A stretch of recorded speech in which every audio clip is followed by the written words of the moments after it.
Boa tarde, pessoal que está entrando. Já começamos, beleza? Tudo bem, Ana? Tudo bem, e você? Também. Essa é a primeira, né? Primeira aula da tarde, 1h30, né? Isso aí. Deixa eu voltar aqui.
Ô, professor, só uma coisa. Quem entrar depois que você Eu colocou o sei. link não. Eu estou pondo para eu deixar ele aqui já no chat, mas depois eu vou replicar, não se preocupe. Ah, Obrigado. tá. De nada. Deixa eu aproveitar e perguntar uma coisa para vocês. Quem é representante da turma de vocês? A Ana Clara. Ana Clara? A Ana está na sala?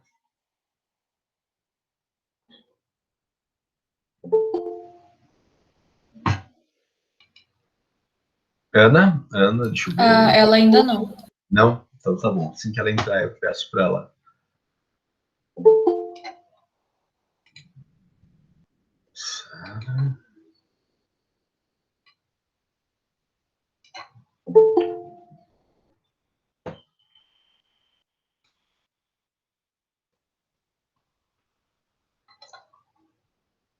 Então, o pessoal que entrou antes, né, que está vendo aí o link, já pode entrar para preencher o formulário ali da chamada, tá? Pode falar. Professor, hoje não está aparecendo para mim. Eu sei, daqui a pouco eu coloco. Tá. Tá? É que vocês entraram um pouquinho depois do que eu postei, mas não se preocupe. Ali por 1h35, mais ou menos, eu coloco, que daí dá tempo de todo mundo entrar. É só... Professor, tá falando que precisa de permissão para acessar o formulário. Verdade. Ué, mas eu tinha dado permissão para vocês, gente. Deixa eu abrir aqui. Que bom que vocês viram isso agora.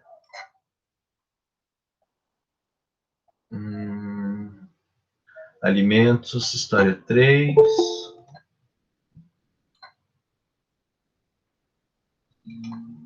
A Ana Clara entrou. Só um minutinho, gente. Eu vou abrir aqui a guia para vocês poderem responder. Ana Clara, você que é representante, né? Eu vou pedir para você colocar no chat o teu e-mail para eu entrar em contato contigo, tá? Por gentileza. Beleza, professor. Por favor.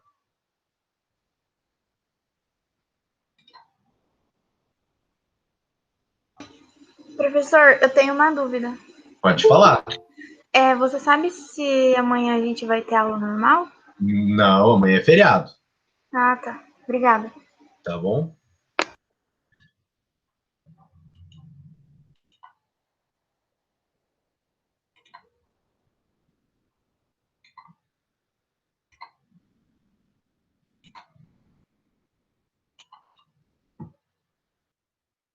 Ó, pessoal, agora nesse link aqui tá, já é liberado aí para vocês preencherem o formulário de presença, tá? Acredito que agora já temos aí mais de 26, a maioria vai conseguir abrir.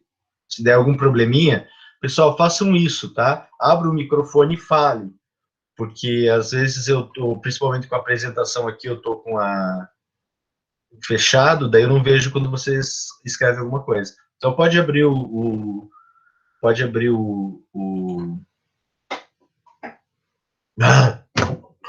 o microfone e falar.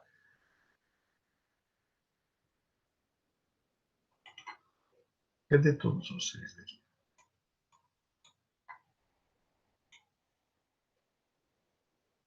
Pronto, agora sim. Estão vendo aí a apresentação ali da tela? Acho que agora mudou, né? Por conta da. Dá para ver sim, senhor. Vocês estão no aula 2 ali, vindo da família real portuguesa, certo? Sim. Sim. Beleza. Então tá, então vamos começar lá.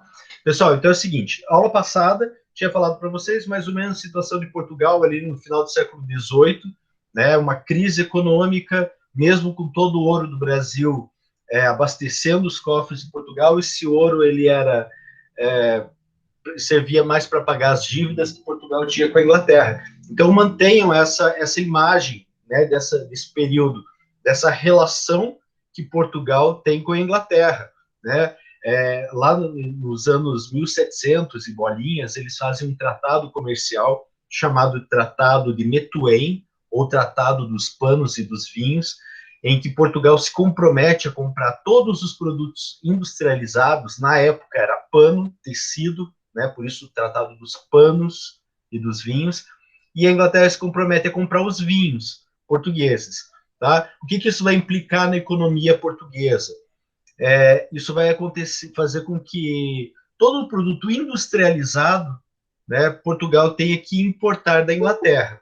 Tá? É diferente, por exemplo, do compromisso que a Inglaterra assume com Portugal, de comprar os vinhos. Vinho é vinho, tá? Fora disso, não é vinho, né? Mas produto industrializado, no começo eram principalmente tecidos, depois vai se tornando vários outros tecidos. Então, Portugal, no desenvolvimento industrial, vai ficar atrasado em relação a países como a França, como a Inglaterra, que vão evoluir bastante, né? E aí, muito dos produtos que Portugal compra da Inglaterra, né, esses produtos industrializados, ela compra com o ouro brasileiro. Tá? Então, se cria aí uma dependência econômica de Portugal cada vez maior em relação à Inglaterra. Ok, vem a Revolução Francesa, 1789, um rebuliço total na França, né, só entra em uma certa estabilidade a França a partir da era napoleônica. Tá? Isso é finalzinho do século XVIII e início do século XIX. 1798, 99, Napoleão está ocupando os mais altos cargos, né, da República Francesa, né, e chega até ao cargo, a função de imperador.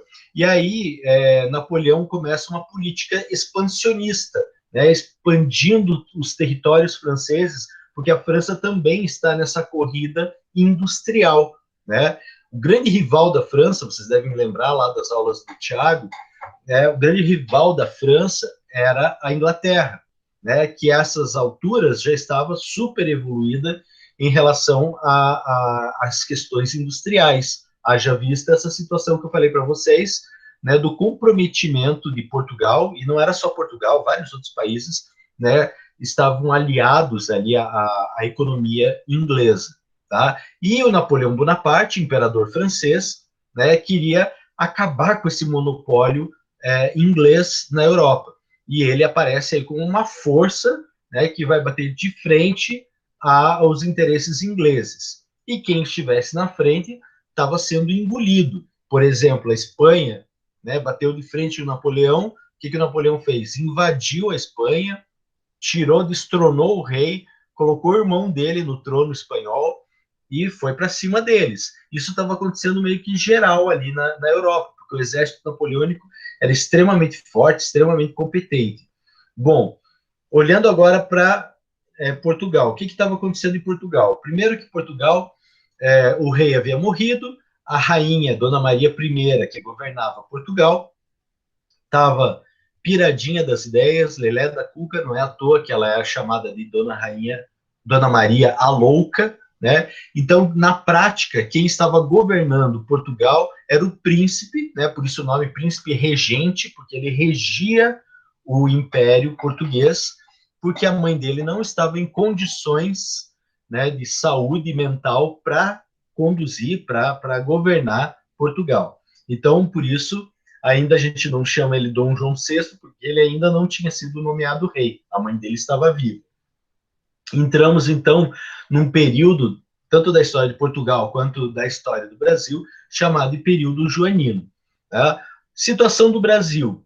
O Brasil já tinha ocorrido alguns movimentos emancipacionistas, né, como a Inconfidência Mineira, como a Conjuração Baiana, que a gente viu rapidamente na aula passada, mas vocês já tinham estudado isso, né, ano passado com o Tiago, né, e aí surge essa pressão da França, essa pressão do Napoleão em relação a Portugal, querendo, né, indicando que ia haver uma invasão francesa em Portugal. E nesse contexto, o que acontece? Dom João reúne toda a sua corte, cerca de mais ou menos 10 mil pessoas, alguns livros vão falar até de 15 mil pessoas, e eles migram, se transferem para o Brasil. Tá?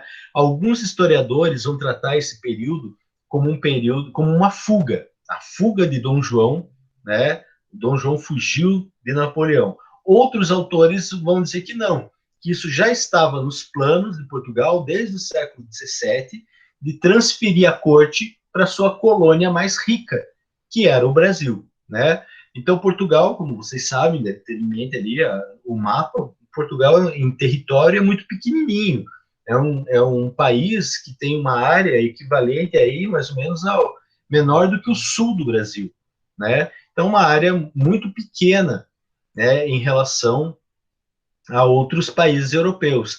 Então, essa expansão portuguesa, Portugal era um grande império, né? Porque além dos territórios ali na Europa, tinha território na África, na Ásia, o Brasil, né? Só o Brasil, né? É um território imenso, né?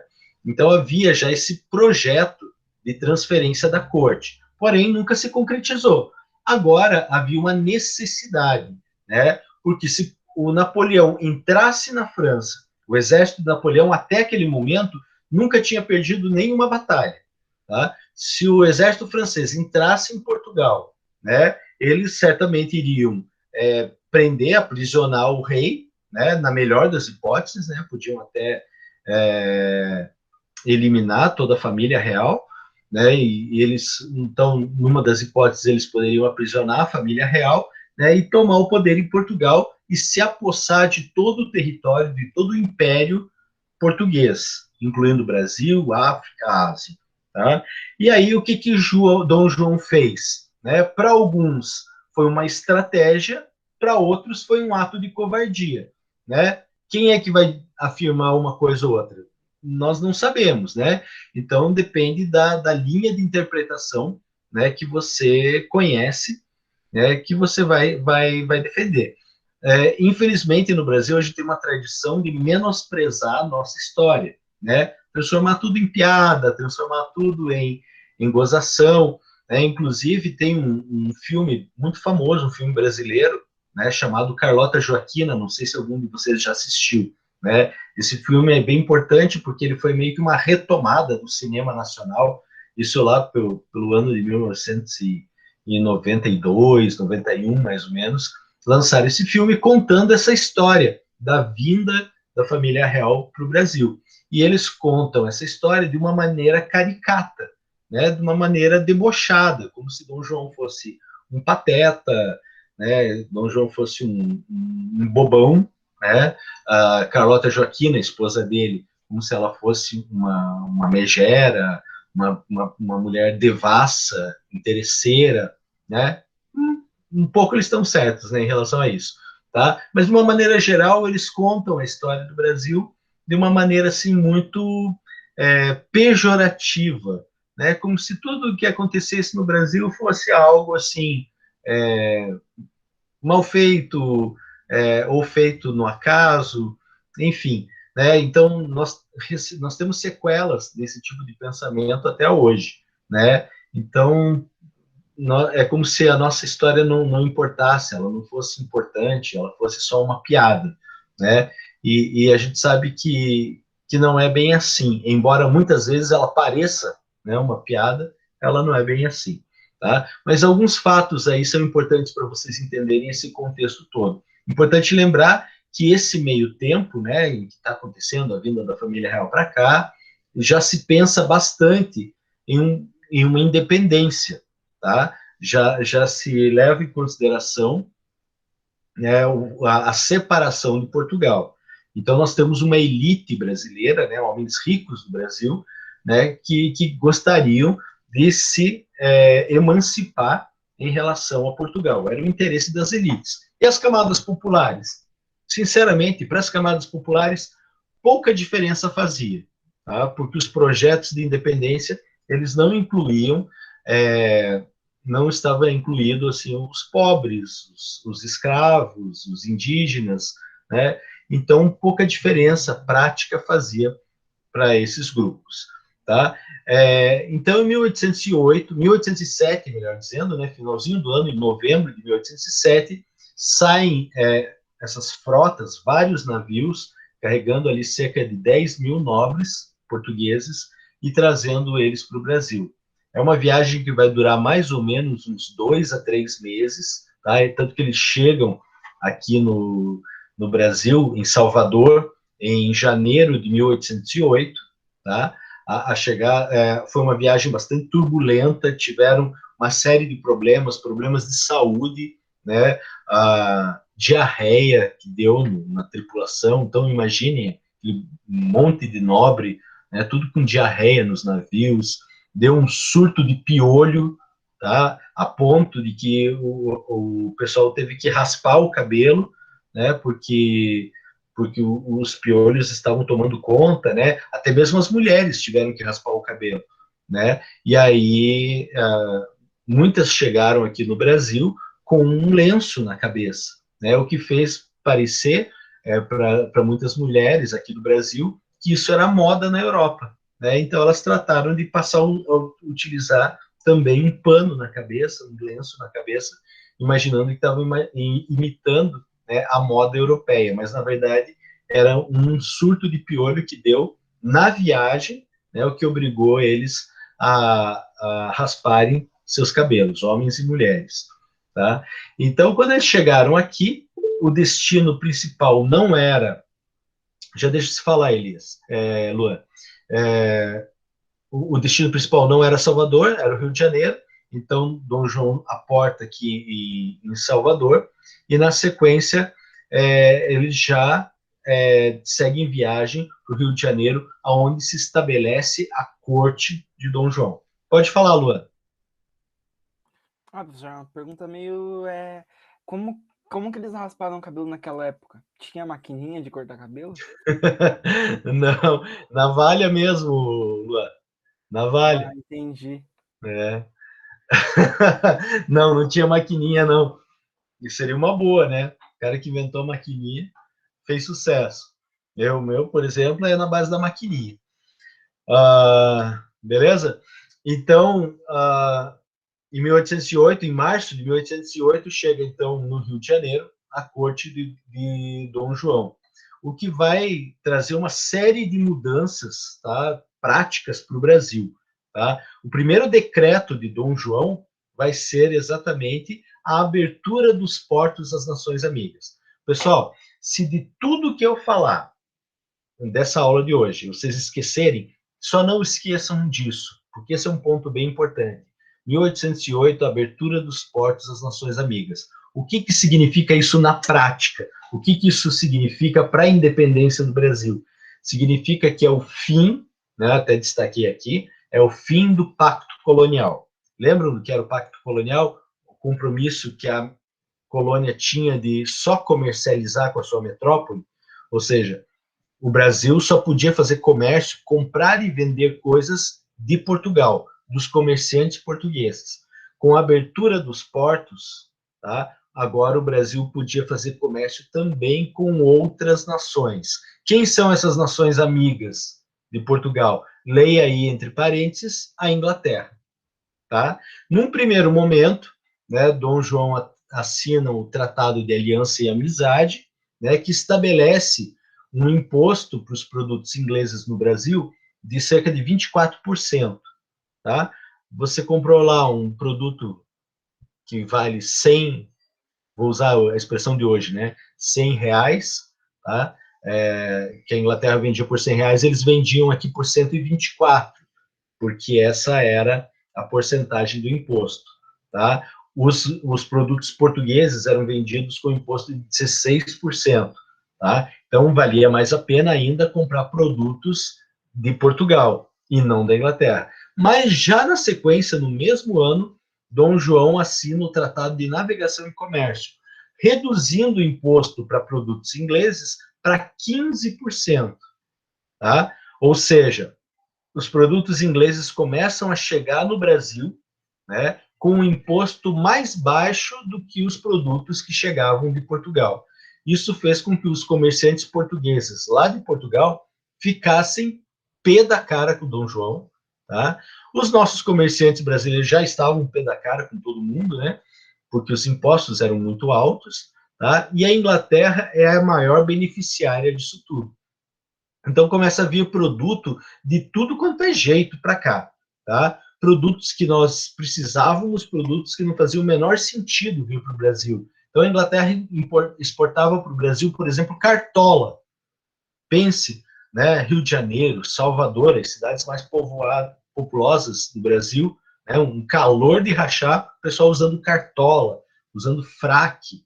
Eles exportavam tacos de cricket, sabe aquele jogo que tem um taco assim, você bate na bola, nem existe, acho, isso aqui no Brasil, né? Mas eles importavam essas coisas. Por quê?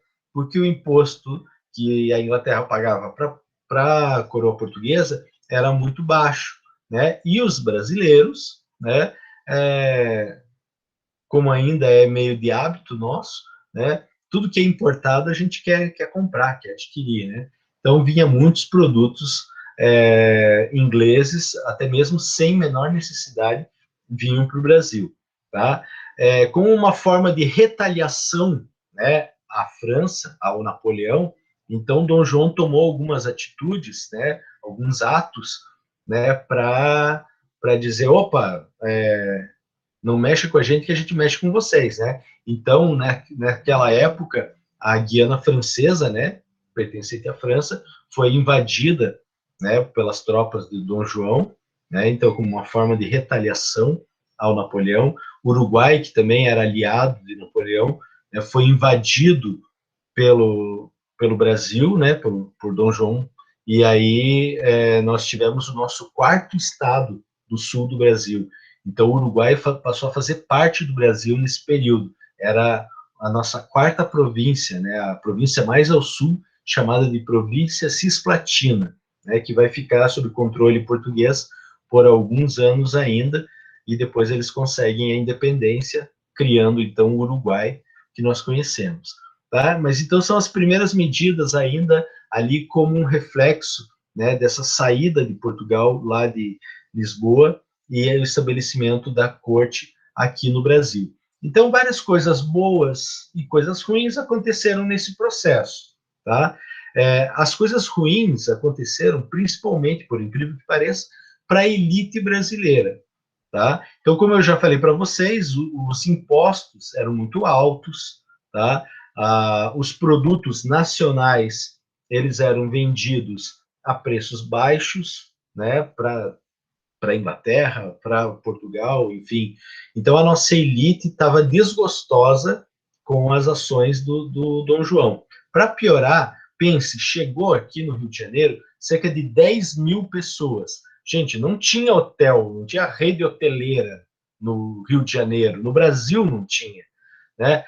Para onde que vão essas pessoas? Então, o Dom João, obviamente, veio com um exército, né? Soldados portugueses fiéis à coroa, e eles tomaram as casas, e não era qualquer casa, né? Não era a tapera do cara pobre que morava lá no meio do mato. Eram os palacetes, eram os sobrados, eram as casas dos ricos aqui no Rio de Janeiro. Elas foram, então, ocupadas pela nobreza que acompanhava Dom João, né? Então, eram pedidas essas propriedades, a pessoa tinha ali 24 horas para sair apenas com os pertences pessoais, né, roupa, alguma coisa assim para carregar na mão, né, mas tinha que deixar móveis, tinha que deixar tudo que tinha na casa, né, para servir e atender aquela nobreza portuguesa. Tá? Então, pense a raiva que essa elite brasileira ficou dessa nobreza portuguesa que estava chegando no Brasil. Tá? E aos poucos, com o passar dos anos, né, foram chegando mais estrangeiros no Brasil, né? Foram chegando franceses refugiados, né? Franceses que eram contrários ao Napoleão, eram recebidos aqui, ingleses, muitos ingleses chegaram no Brasil, e pessoas de várias partes do mundo se estabeleciam aqui no Brasil, fazendo, principalmente Rio de Janeiro, né, fazendo com que o Rio de Janeiro se tornasse a porta de entrada do Brasil para o mundo.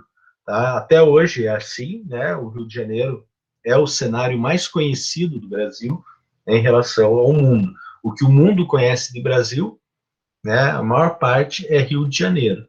Né? Alguma coisa de Amazônia, né, alguma coisinha ali de Bahia, mas falou em Brasil, fora do Brasil, a imagem que vem na cabeça das pessoas é o Rio de Janeiro. Né? É como a gente pensa na França, o que vem na nossa mente? A Torre Eiffel, né? O Arco do Triunfo, o Museu do Louvre, Paris, né? Mas a França ela é imensa, tem vários estados, várias províncias, né? Não é só aquilo. Da mesma forma, né, o Brasil ele é visto, né, sob a lente, sob a ótica do Rio de Janeiro. Né? E começaram, né, com a vinda da coroa, começaram a ser construídas algumas coisas, né, para receber essa corte. Né? Então, houve uma certa melhoria na paisagem do Rio de Janeiro. Né? Rio de Janeiro ele tem uma paisagem muito bonita, né? A paisagem natural, né? O mar, né? Os morros, né? Mas a paisagem urbana ela era e ela é horrível, né? Era muita sujeira, era muito mato, era muito esgoto a céu aberto, não havia iluminação, era uma cidade que não era seguro se viver, né? Então nenhuma grande novidade, né? O Rio de Janeiro mudou, obviamente, né? Mas mantém algumas características. Foi criado no Rio de Janeiro, então, com a vinda do Dom João, um jardim botânico, tá? Uma escola de belas artes, a imprensa, né, passou a ser publicado os primeiros jornais no Brasil, né, o Banco do Brasil foi criado, o primeiro banco, né, que foi criado por Dom João, né, o Banco do Brasil, que depois vai à falência, porque Dom João leva todas as nossas reservas de ouro embora, quando ele vai embora, né, e aí esse banco vai à falência, depois vai ser reaberto, tá?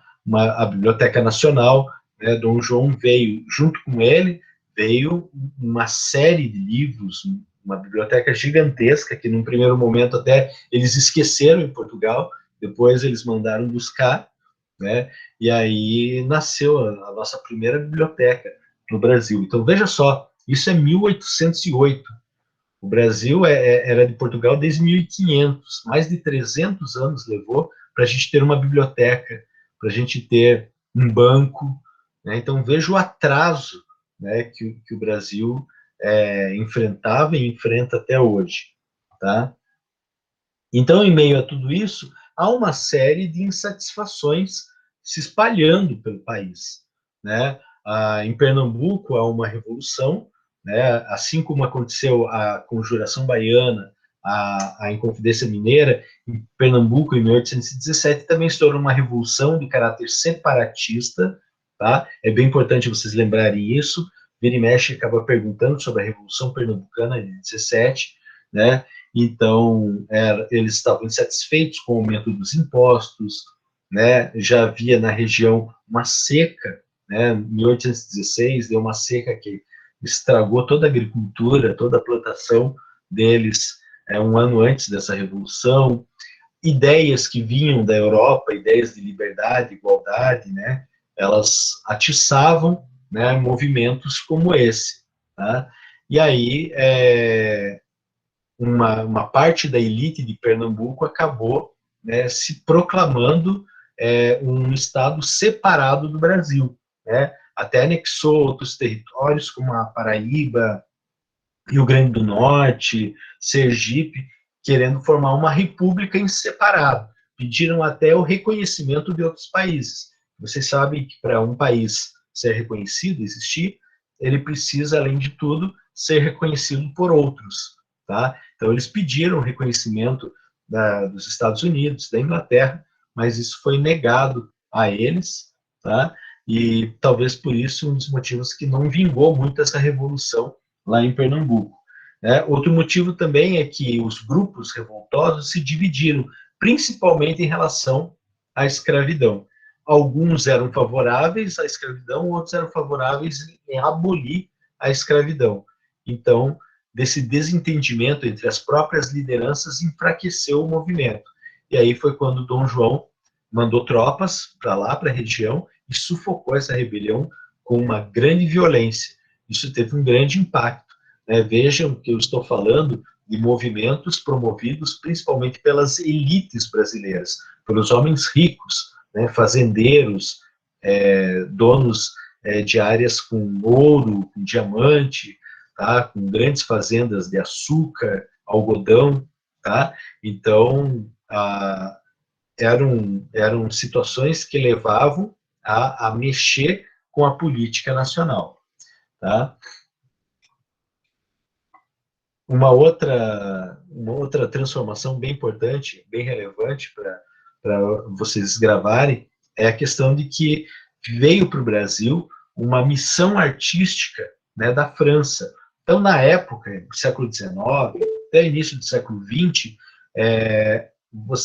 a França era como se fosse o grande centro cultural do mundo. Os principais artistas, intelectuais, pintores, escultores, estavam na França, eram a grande referência do mundo. Isso durou até o início do século XX. Tá? Então, a vinda dessa missão artística trouxe para o Brasil uma série de elementos que contribuíram para o enriquecimento da nossa cultura. Tá? Deixa eu ver quem é que levantou a mão, é a Ana? Pode falar, Ana. Se eu não me engano, já deu tempo da outra aula, professor. 2h05, né? Então eu tô com os monitores. A gente está terminando, tá? Ok. Pessoal, esse sábado, então, está agendado para eu passar um complemento aí da nossa atividade. Vamos mandar uma atividade sobre esse assunto, tá bom? Peço para que vocês acessem ali, dia 24, né? Então, sábado vai ter ali umas atividades referentes à vinda da família real, tá bom? Pode falar, é a Ana, né? Aliás, é a Ana, claro. A nossa aula, na verdade, é 2 horas, não 2h05. Agora tem química. Então tá bom. Então podem ir migrando para outra sala. Tá bom, pessoal? Até mais, professor. Eu mando o complemento para vocês pro Clécio. Um abraço. Tchau, tchau. Tchau, tchau. Tchau, Tchau, professor. professor.